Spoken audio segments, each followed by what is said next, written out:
Hello दोस्तों, नमस्कार। स्वागत है आप सभी का एक बार फिर से Shekhar voice story YouTube channel में। दोस्तों, रावण की पत्नी मंदोदरी ने क्यों किया विभीषण से विवाह, तो आइए दोस्तों जानते हैं। पुलस्त्य ऋषि के पुत्र और महर्षि अगस्त्य के भाई महर्षि विश्रवा ने राक्षस राज सुमाली और ताड़का की पुत्री राजकुमारी कैकसी से विवाह किया था। कैकसी के 3 पुत्र और 1 पुत्री थी, रावण, कुंभकर्ण, विभीषण और शूर्पणखा। विश्रवा की दूसरी पत्नी ऋषि भारद्वाज की पुत्री इलाविडा थी, जिससे कुबेर का जन्म हुआ। रावण ने दिति के पुत्र मय की कन्या मंदोदरी से विवाह किया, जो हेमा नामक अप्सरा के गर्भ से उत्पन्न हुई थी। विरोचन पुत्र बलि की पुत्री वज्रज्वला से कुंभकर्ण का और गंधर्वराज महात्मा शैलूष की कन्या सरमा से विभीषण का विवाह हुआ था। भगवान शिव के वरदान के कारण ही मंदोदरी का विवाह रावण से हुआ था।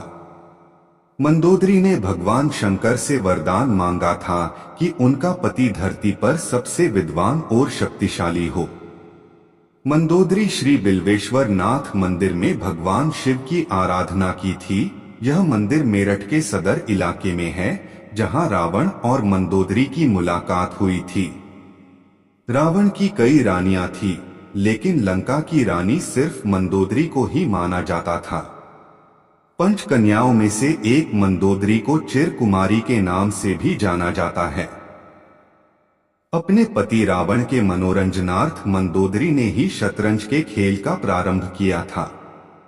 मंदोदरी से रावण को पुत्र मिले, अक्षय कुमार, मेघनाद और अतिकाय। महोदर, प्रहस्त, विरूपाक्ष और भीकम वीर को भी उनका पुत्र माना जाता है। एक कथा यह है कि रावण की मृत्यु एक खास बाण से हो सकती थी। इस बाण की जानकारी मंदोदरी को थी। हनुमान जी ने मंदोदरी से इस बाण का पता लगाकर चुरा लिया, जिससे राम को रावण का वध करने में सफलता मिली। सिंघलदीप की राजकन्या और एक मातृका का भी नाम मंदोदरी था। हालांकि जनश्रुतियों के अनुसार मंदोदरी मध्य प्रदेश के मंदसौर राज्य की राजकुमारी थीं। यह भी माना जाता है कि मंदोदरी राजस्थान के जोधपुर के निकट मंडोर की थी। क्यों किया मंदोदरी ने विभीषण से विवाह? जब रावण सीता का हरण करके लाया था, तब भी मंदोदरी ने इसका विरोध कर सीता को पुनः राम को सौंपने का कहा था। लेकिन रावण ने मंदोदरी की एक नहीं सुनी और रावण का राम के साथ भयंकर युद्ध हुआ। ऐसा माना जाता है कि राम रावण के युद्ध एकमात्र विभीषण को छोड़कर उसके पूरे कुल का नाश हो गया था। रावण की मृत्यु के पश्चात रावण के कुल के विभीषण और कुल की कुछ महिलाएं ही जिंदा बची थी। युद्ध के पश्चात मंदोदरी भी युद्ध भूमि पर गई और वहां अपने पति, पुत्रों और अन्य संबंधियों का शव देखकर अत्यंत दुखी हुई। फिर उन्होंने प्रभु श्री राम की ओर देखा, जो अलौकिक आभा से युक्त दिखाई दे रहे थे।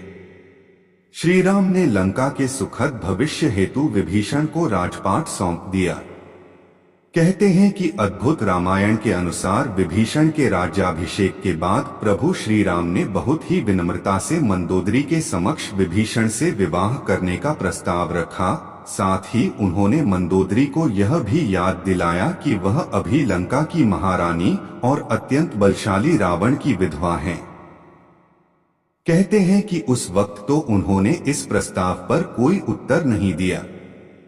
जब प्रभु श्री राम अपनी पत्नी सीता और भ्राता लक्ष्मण के साथ वापस अयोध्या लौट गए, तब पीछे से मंदोदरी ने खुद को महल में कैद कर लिया और बाहर की दुनिया से अपना संपर्क खत्म कर लिया।